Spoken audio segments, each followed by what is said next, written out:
നമസ്കാരം. ഇന്ത്യയിൽ ഏറ്റവും കൂടുതൽ നോൺ വെജ് കഴിക്കുന്ന സംസ്ഥാനം ഏതാണെന്നറിയാമോ? നമ്മുടെ കേരളം തന്നെ. നോൺ വെജ് ഉപഭോഗത്തിൽ കേരളം മുന്നിലെന്നാണ് പഠനം.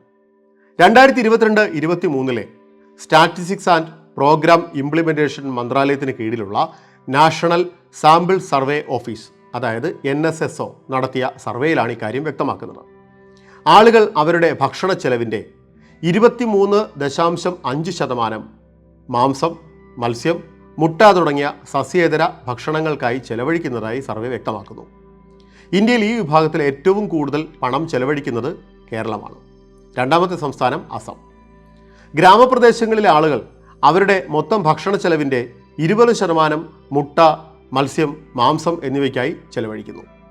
അസമിലെ നഗരപ്രദേശങ്ങളിലെ ആളുകൾ അവരുടെ ഭക്ഷണ ബജറ്റിൻ്റെ 17% നോൺ വെജിറ്റേറിയൻ ഭക്ഷണത്തിനായി ചെലവഴിക്കുന്നു. രാജസ്ഥാനിൽ ആളുകൾ ഏറ്റവും കൂടുതൽ പണം ചെലവഴിക്കുന്നത് പാലിനും പാൽ ഉൽപ്പന്നങ്ങൾക്കും വേണ്ടിയാണ്. ഇത് അവരുടെ ഭക്ഷണ ചെലവിൻ്റെ 33.2%. പശ്ചിമ ബംഗാളിൽ ഗ്രാമങ്ങളിലെയും നഗരങ്ങളിലെയും ആളുകൾ അവരുടെ ഭക്ഷണ ബജറ്റിൻ്റെ ഏകദേശം 18.9% നോൺ വെജിറ്റേറിയനായി ചെലവഴിക്കുന്നു.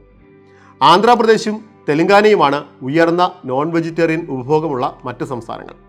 ഹരിയാന, പഞ്ചാബ്, രാജസ്ഥാൻ, ഉത്തർപ്രദേശ് എന്നിവിടങ്ങളിലെ ജനങ്ങൾ ഏറ്റവും കൂടുതൽ പാലും പാലുൽപ്പന്നങ്ങളും ഉപയോഗിക്കുന്നുണ്ടെന്നും ബാക്കിയുള്ള സംസ്ഥാനങ്ങൾ സംസ്കരിച്ച ഭക്ഷണങ്ങളെയും പാനീയങ്ങളെയും കൂടുതൽ ആശ്രയിക്കുന്നതായും ഡേറ്റ കാണിക്കുന്നുണ്ട്.